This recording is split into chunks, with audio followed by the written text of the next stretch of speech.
Yo, what is up, you guys? I'm DeAndre. I'm Vulture. And this is Dre and Jay. And for today's video, we're doing a ranking of the live-action Spider-Man movies. Anticipating No Way Home coming out this Thursday, which we plan on seeing Thursday night. So, we have our ranking. We're going to get to it.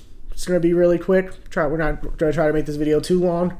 So let's go ahead and, jump right into it, all right? So we'll go from 7 to 1. Okay. Yeah, I know there's 8 live-action Spider-Man movies, and it's just live-action. We're not including the Into the Spider-Verse, so live-action, and we're not including the old, 1977 one, I believe? Okay. That old-ass one. So we're not including that. So 7-1, all the way from Raimi to now. Okay. So, starting number 7. I'm probably going to go The Amazing Spider-Man 2. That's the last one for me. I'll go Spider-Man 3, Sam Raimi Spider-Man 3. Sam Raimi's? Okay. Any reason for that? I just don't watch that movie like that. I don't really enjoy it. I think it was just a little too... I got what he was trying to do, but I think it was a little too congested with 3 villains in it. Especially with Sandman being a villain that was like... He really wasn't a villain, technically. I don't watch that one that often, so yeah, I'll probably put that as the last one. Okay. Amazing Spider-Man 2, I felt like kind of the same thing. They kind of threw a lot of villains, and they tried to throw a lot of things to set up for sequels instead of focusing on the movie directly and what the story was. They were trying to build, everything else. Like they were trying to build for future movies when instead they should have focused primarily on their own movie. I will say the Andrew Garfield Spider-Man movies, I feel like visually they're probably one of the best. In my opinion, I think it's one of the best in the Spider-Man franchise as far as visually and how he does his web swinging and everything. Yeah. So he's definitely one of my favorites in that regard. The whole Gwen Stacy moment, I'm not gonna lie, I laughed the first time I saw her die. Okay, you hear that shit? Yeah, that shit broke. She said, I was like, bruh, like her shit gone. Like that shit was like cracking an egg, bro. I like that shit though. Shit was. Oh yeah, it was dark, man. It was very dark. I was like, also, I got not the movie because Jamie Foxx's hair in that movie. What the hell was he thinking with that shit? Yeah, bro. Leave him alone, bro. That shit looked nasty, bro. We should do a ranking of Jamie Foxx's worst hair pieces in movies. I know Ali's one. There's plenty of others. Yeah, there's a couple he got. All right, number 6. So I'm gonna go Spider-Man 3. Okay. I agree with you. I do think they kind of crowded it with a lot of villains, and I know what y'all are probably thinking. Well, how are you guys excited for No Way Home when there's so many villains? I mean, it's different because it's like multiverse, and there's gonna be it's just how the story is set up with the multiverse. So it kind of, you understand there being a lot of villains in and also you don't have to give background to all these characters because we've seen all these characters before in some type of form in a movie. So exactly, kind of idea who these characters all are, where they come. I mean, I get a little idea, but when Spider-Man 3, it's literally you have to build up Eddie Brock. You got to build up Sandman. You got to build up. Well, you knew Harry was already going to be on his shit, but you got to still, get to that and have that part of the storyline and have his character and stuff. So I mean, there's a lot going on. Yeah, and that's one of the, also another thing is there was so much conflict within that movie. There was conflict between Peter and MJ and their relationship. There was conflict between Peter and himself. With his darker self with the symbiote. I guess you should say Peter versus the symbiote. Peter versus Harry. Peter versus Eddie Brock. Yeah. Peter versus Venom. Peter versus Sandman. So, you have all that going on. There's a lot going on. Yeah. I agree. I will say Bryce Dallas Howard as Gwen Stacy. Probably the best looking Gwen Stacy in my opinion, but Yeah. I mean, I love Emma Stone, but Bryce Dallas Howard was looking tough in that movie. You were in Spider-Man 3? Yeah, that was Spider-Man 3 for 6 for me. Spider-Man Far From Home. Ooh, okay. I just didn't like the Peter Parker. That's me personally. I know everyone has their opinion. Just me personally, my opinion. I like Peter Parker in the movie. I feel like, look, you just saw all this shit happen. Thanos done came. People dead. Tony Stark, your guy just died. You over here talking about you don't want to be no hero no more. You want to have a regular life. And it's like, I feel like the character went backwards more than going forwards. And I hope No Way Home finally gives him a. I know he's gonna get more movies, but I hope it finally grows him up a little bit and makes him, we see a different level of maturity, or we see a different kind of character. I feel like he's been the same character for every time we see him in a movie. And to me, that's why I like the movie personally. Also, Mysterio was tight. He was dope, and the visuals with him regarding his character. Yeah, he fucked with that multiverse. I thought the multiverse was already in that one, but yeah, but he looked cool. the whole the illusions he saw and stuff, that was tight. I liked all that. I really just like Peter Parker in the movie. I just felt like Zendaya. I don't think Zendaya got so much screen time either. I'm not gonna lie, but also I want Peter. I want to see a different Peter Parker. I want Peter Parker to grow. I'm just tired of seeing him always going back and forth and whining a little bit. You know what I mean? It's like, are we ever gonna get a Spider-Man? Like, you know what I mean? Are we gonna get Spider-Man like a little bit old? I'm not saying you gotta be a grown man. You gotta be a little bit older, like mature and stuff. That's it. And I thought after all this that happened in Infinity War and Endgame, I thought that character would have some growth from there. I thought that was a good time and opportunity to grow that character and mature him some more because all the stuff he had seen. You know what I mean? So, but that's why I put that. Five now. Ooh, 5 is tough. You know, I'm gonna go Spider-Man Far From Home. Yeah. I'm not even gonna go touch up on it because everything you pretty much said, hit the nail right on the head. So I'll agree with your point there. But yeah, that's my opinion. I do love Mysterio though. He was actually Mysterio's tight. Really good villain. I actually love that part. I just didn't the whole Iron Man subplot, like the whole seeing Spider-Man's villains all come from Iron Man. I just didn't like that it continued with Mysterio's character as well. Although, even though they did tie it into Iron Man, it was a pretty cool way that they did, with the whole barf thing. You had to think about that shit, and you're like, oh my god, okay, this was in Civil War, yeah. So, I will say that, but... Yeah, my next one would be Spider-Man 2. Amazing Spider-Man 2. With I was about to say, bro. Reason being, I actually like Electro. I thought he was cool. I like his voice. I like the power. I thought he was tight. I thought the music thing when he was on thing, the Itsy Bitsy Fire song. I thought he was tight. I feel like there was a lot of dubstep and he was tight, bro. That was tight. I thought Electro was cool. One of the coolest villains, I thought. But the movie itself had a lot of holes in it. A lot of things just didn't. Trying to put a lot of things together. Like John just said earlier, trying to put too much into one movie and trying to build on something for the future instead of just focus on this one movie. And also, I like the fact that Harry Osborn's dad, and I like the fact that the Osborns had a disease, like the Goblin disease, something like that. I didn't like that really, personally. But yeah, I put that as a Spider-Man, my next one. So we're on 4 now. 4.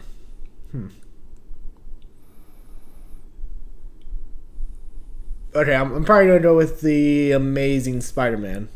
Part 1. Respect. That's number 4 for me.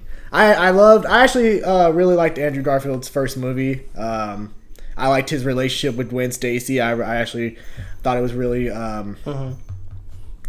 can't think of the word, but the chemistry between Andrew Garfield and Emma organic. Stone. Yeah, organic. Yeah, organic. It was very real. And seeing Lizard Man for the first time on screen, he wasn't bad. I actually thought he was a really good villain. His ambitions, I was like, it's not up there with as far as top tier supervillains. He just wanted to turn the world into lizards. So I'm just like, okay. But no, and this was my first introduction to this Andrew Garfield Spider-Man, as far as, like I mentioned before, the effects, the visual, the costume was amazing. I mean, I feel like Andrew Garfield's costumes in the first and second movie were some of the best, in my opinion. And his web swinging, that shit was awesome in these movies. The Amazing Spider-Man was also one of the darker, or just the Amazing Spider-Man movies in general, were the darkest out of all the Spider-Man movies, in my opinion. Yeah.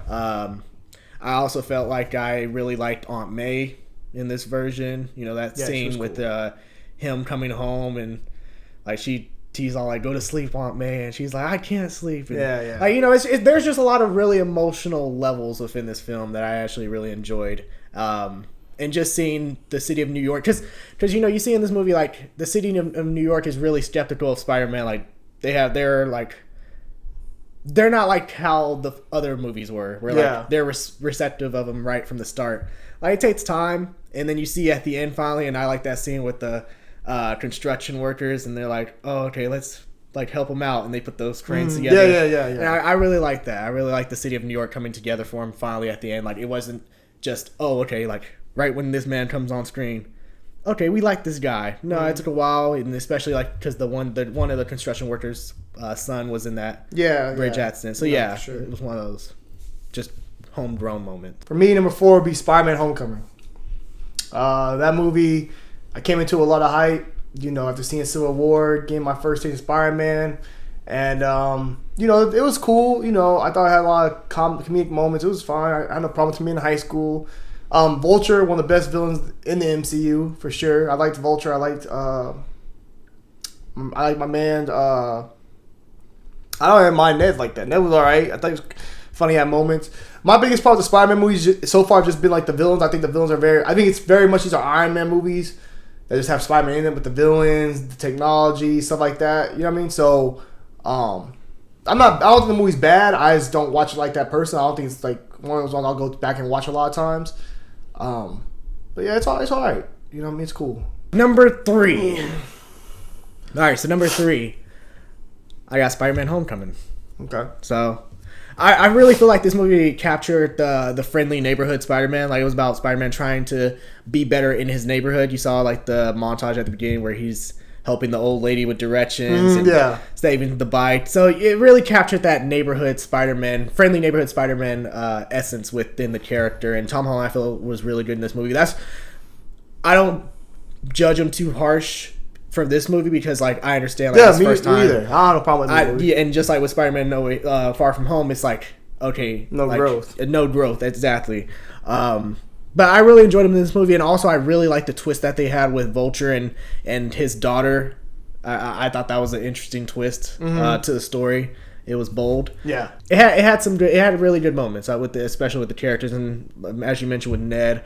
The only problem I have with the Tom Holland Spider-Man movies, I just don't like the Flash Thompson. I understand what they're trying to do. Yeah, it doesn't work for me like that either. I feel like the best Flash is the Amazing Spider-Man's Flash. Yeah, I mean, Joe Manganiello was kind of, because he wasn't really that much of a dick. He was a dick, but he wasn't really a dick. Like and he even when Peter's uncle died, like, he was like, "Hey man, I know how it feels." Yeah, he was like, he was very like, he was sympathetic. Yeah, realistic. Yeah, but yeah, Spider-Man: Homecoming. That's number 3 for me. I really enjoyed that one. Oh, number 3. All right, here we go to the nitty gritty. Spider-Man, the first Tobey Maguire Spider-Man goes number 3. What? Yes. Okay. Reason being, I grew up on it 0102, about 7 years old. So for me, that was the dopest thing ever. I love William Dafoe as Green Goblin. Thought that was amazing. I have no problem with this movie anyway. I'm not even trying to shit on it. I like this movie. For my personal favorites, it's my number 3. I thought the whole the music worked. I thought the music in the movie, the score was good. I like the fight scenes between Green Goblin and Spider-Man. I thought those were tight. The acting was on point because Tobey Maguire, I think, is a really good actor. I even liked having James Franco as Harry. That was tight. Mm-hmm. Now, the only problem I had with them, they didn't like no damn high school. Nobody looked like they were in high school. Everybody, they like grown as adults. But besides that, no complaints. Kristen Dunst did her thing as Mary Jane. I'm not personally a big fan of Mary Jane. Kristen Dunst was cool as an actress. I had no problem with her. I just got annoyed with Mary Jane. Always need to be saved every goddamn 5 minutes. Yeah. But as far as the movie, I thought Aunt May was a little too old, personally. But I mean, she resembled more of the comics, I guess, if you dare say that. Yeah. But Peter's only supposed to be 17. Yeah, I know. Like, how old was his mom? And how old was that? You know what I mean? Like, damn. Like, but the movie itself is a great movie. I think that's a lot of people's favorite Spider-Man movie, which is his parents got busy real late. Yeah, which is why people are so excited about this new movie having Tobey Maguire back. Tobey Maguire is everyone's original Spider-Man since we grew up on him. So now no way against this movie. Sam Raimi did his thing. I put it at number 3 though for me. Okay, all right. Number 2, Spider-Man 2. I'm with you on that. Spider-Man 2 goes. Spider-Man 2 is number 2 for me. Spider-Man 2 for me also. Doc Ock. I actually really like this take on Doc Ock because he wasn't like a true villain, like he was a scientist. Yeah, he was a scientist who was really invested in his work. Yeah, and then when he lost his wife, which threw him off. Then he lost the damn chip. When the chip broke, he was really out because then they were basically in his mind. They had control over him. Yeah, so basically he was just screwed. But as far as the character, you feel sympathy for the character. You don't hate the character. He's not a villain. He's not a bad guy. He is trying to do what he can. He's trying to finish his work because it's like the only thing since his wife is gone. That's all he has left really is just his work. So yeah. It makes sense. And also seeing Spider-Man go through this personal journey with him and losing his powers at one point. Yeah, and thinking maybe I'm better off without them hoes at one point. Trying to figure out what life would be like if I didn't have them. So, also nothing I have on Spider-Man's. I'll go to that later though. But yeah, so go ahead and continue. I agree with you saying something. I was just laughing at I saw his tweet the other day and it was talking about when Harry slapped Peter. And someone quoted it and was like, they would have knew I was Spider-Man that day. Yeah, Harry used to bitch him, bro. He really did, bro. Like that's one thing. Like Peter, man. I feel like Tobey Maguire's Peter was like they made him straight loser. Like they made him a loser. And Peter Parker's like he's not the coolest guy in school, but he's not a loser either. He holds his own. You know what I mean? Like this man couldn't take a dub if it hit him. No, he's always losing. Couldn't catch one. Couldn't get in the goddamn play. Couldn't do anything. He finally got he got his one dub at the end of Spider-Man 2 when Mary Jane ran back to his ass, and that was it. Everything else, that man caught an L. Yeah, exactly. I think about that one scene where he drops his books and you see people hitting him with his backpack and shit. Hell yeah. I'm just like, God damn, man. Like, shit, where's your Spidey sense at? Like, God damn. I don't know. Also, another thing that happens more, I think that fight scene after the bank scene when he has Aunt May and has that cool ass, like, how it's shot like different kind of ways. Yeah. Shit. I thought that was tight especially for its time being in 2003, 2004. A lot of people weren't doing stuff like that. So Sam Raimi, shout out to you, bro. That was dope when he like keeps seeing glasses and shit. Like the fight scenes just general. Those fight scenes were tight in that movie. And Sam Raimi also did a really good job of like making it feel like a comic book. Like he had his classic like zoom in moments. Yeah. It just really felt like a comic book watching those movies. And also credit to Sam Raimi for casting J.K. Simmons as J. Jonah Jameson. Like that's one of the most perfect castings I can think of. Like he was the highlight for me whenever I watch those movies. Like anytime he was on screen, he just captured it for me. Yeah, and another thing, the designs. I think the design of the suits have been okay.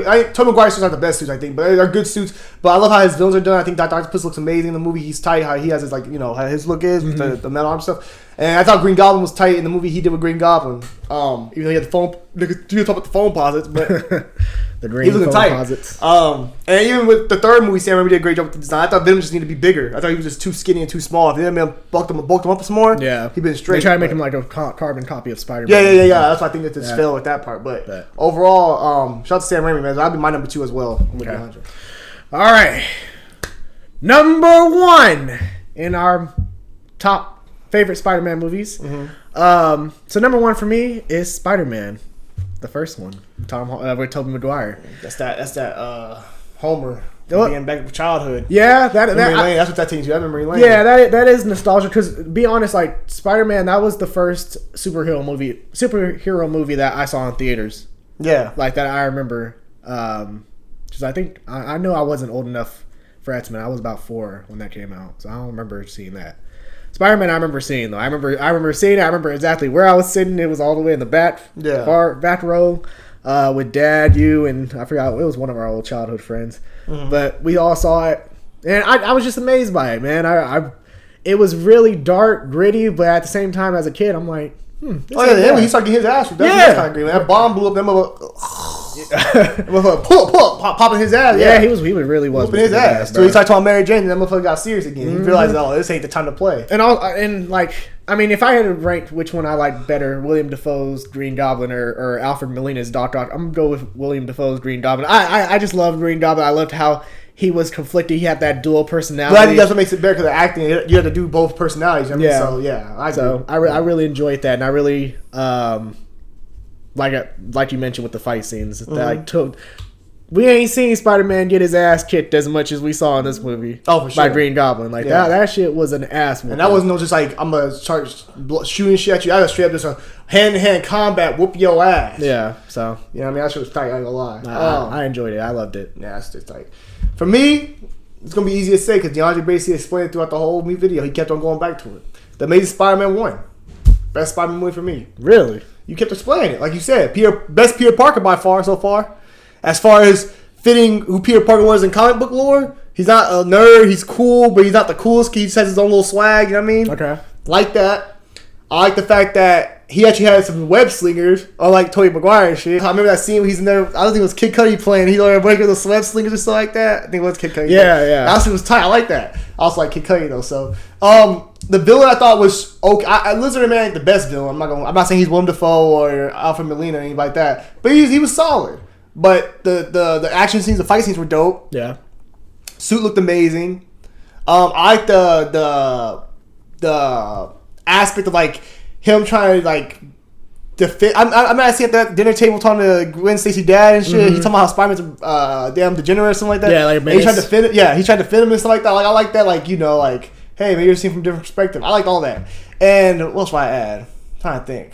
I also will say I like to Andrew's banter as Spider-Man. You know, whenever he was talking shit, like it worked. Yeah. All the stuff that he was saying, all the outtakes that he was saying as Spider-Man, they actually fit what Spider-Man would say in a comic book. Exactly. You know? I'm trying to think what else I remember. I'm trying to see that movie in a minute. The swinging, web swing was amazing. Yeah, that first scene where you said a lot of good things about it. The New Yorkers feeling like it felt like New York, the love and stuff like that, and even the relationship with him and Gwen Stacy throughout all the franchise, throughout the 2 movies. Like you see this you see him grow, but you also see that. Damn, like I want to be with her. I want to move on with her. Like maybe I need to go to school and leave and all that kind of stuff. Like you see a lot of like real relationship issues with Tobey Maguire and shit. I don't remember what Mary Jane was always mad about.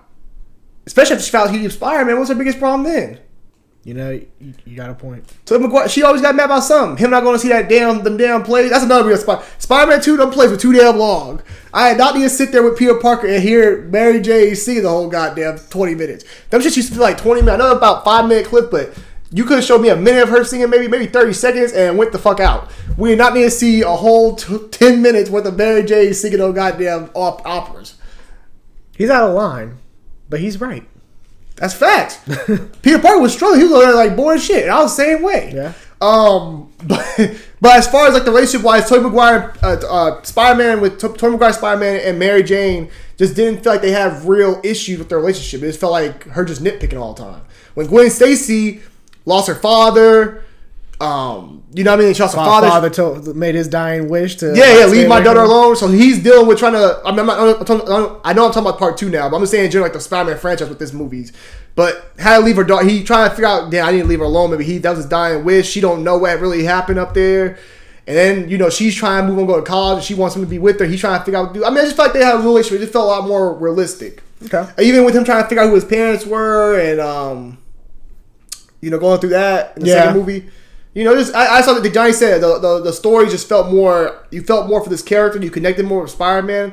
Not even just Spider-Man as himself, just as Peter Parker more. He also had his moment. I mean, again, not talking about Amazing Spider-Man 1, but just in general, like that moment with the little boy who's getting exactly. No, I think, and that's what Stan Lee wanted. Stan Lee, rest in peace, Stan Lee. His whole thing with Spider-Man was to make you care for Peter Parker. Spider-Man was there, but it's like care for Peter Parker first. And I thought the Amazing Spider-Man did a great job of making you care for Peter Parker. Yeah.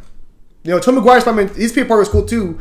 You get your room, you fix this damn door, but as far as Peter Parker, I prefer Andrew Garfield. Hey, all I'm gonna say is the reason why Tom Holland ain't as high, there's no Uncle Ben reference whatsoever. That ain't got to do with it. Hey, Uncle Ben. They know why. Man. Hey, y'all know Tom Holland ain't that high, because think about it. How many people going crazy right talking about Andrew Garfield back, Tobey Maguire back? We don't even care about seeing Tom Holland ass.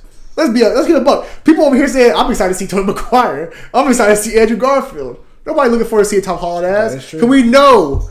I hope I'm wrong. But we know we're gonna be going through the same thing where he's gonna be bitching and whining about how he don't want to be a hero and about how he can't be with Mary Jane. And I hope they delete their memories. I hope Mary Jane don't remember a damn thing about his ass so we can move on from this Mary Jane shit. Because now we got stuck to the place.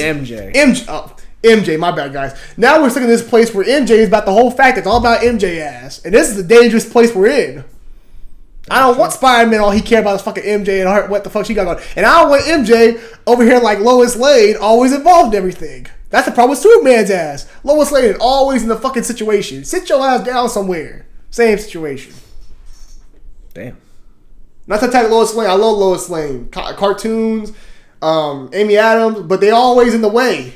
They get themselves killed or they put themselves a hard way and get my man Superman almost fucked up because they gotta be in the scene. Just stay your ass back. You had a lot to unpack there, did you? I was saying, bro, I'm tired of that damn Zendaya MJ. And then they talking about they want to bring their own peoples in. I'm tired of Zendaya MJ. And now they're together in real life, so it's like, oh, everything's even cuter now. Well, that's how it's always been. I think Tobey Maguire and Kristen Dunst did. I know for sure Andrew Garfield and No, I have a problem with Dave. What I'm saying is, I don't want that shit translated. I mean, it's cool to translate their day in the movies. But I don't want this to be now, MJ is part of the Spider-Man type. You know what I mean? Like, MJ... she has a say in like how the story goes and whatnot. Like, not even just that. Just I don't want her involved in everything that happens with Spider-Man. If Spider-Man's finna get hit, I don't want to see Green Goblin attacking somebody and I gotta see MJ ass just randomly there. So why Peter Parker gotta come save the day? I don't want that. And I don't... sorry, guys. Another reason why Tom Holland don't get that damn high, the damn mask comes off too goddamn much. I've been saying that for years. I'm tired of him taking off that fucking mask. Keep the fucking mask. I can't even see Spider-Man, not Tom Holland. Damn. You really put your stamp on it, did you? You ain't tired of that shit? No, I'm not gonna lie. But that's what you're talking about. They do that shit in Marvel in general. A lot of actors they do that with. But I'm just tired of seeing it in general, especially Spider. He takes out the most. And that's one thing that with Spider-Man, like he's the man behind the mask. You know, the mystery behind it. So to see him not wearing the mask as much and doing Spider-Man activities, like, I kind of don't want to see it as well. So we'll see. But I know you give me Peter Parker when Peter Parker's on the screen, and when Spider-Man's on the screen, keep the goddamn mask on. I'm tired of that mask coming off all the fucking time. Okay. You know what I mean? Yeah, you made a good point. But yeah, that's our Spider-Man movie ranking before Spider-Man No Way Home. We'll see what we're going to go see No Way Home Thursday, and then we'll let y'all know how it is. We'll do our. I'm hearing great things about it though. Yeah, I heard some people already saying it's better than Infinity War and Endgame. I don't know about that, but people are really hyping this whole up, so we're gonna see. I've been staying away from Vanity. Hey, stay away from Vanity Fair. I heard they put out a spoiler. I had spoilers in their thing, so stay away from that, guys. Yeah, stay away from social media too. Shit. Yeah, I've been pretty good. That's what I've been doing too. I deleted took Spider-Man out of my thing. If you can't see it, can't see it. But yeah, what is your ranking of the Spider-Man movies, the live action ones? Let us know down below in the comment section your thoughts. Did you agree with our list? Did you agree with some of the points that we made? Tell us y'all list too. We want to hear what y'all like. What y'all think? Yeah, put it. I mean, give us y'all 7 movies and let us know what y'all think about the movies as well. Yep. Have a good day. Enjoy the holiday season. Stay safe out there. Happy holidays. Deuces.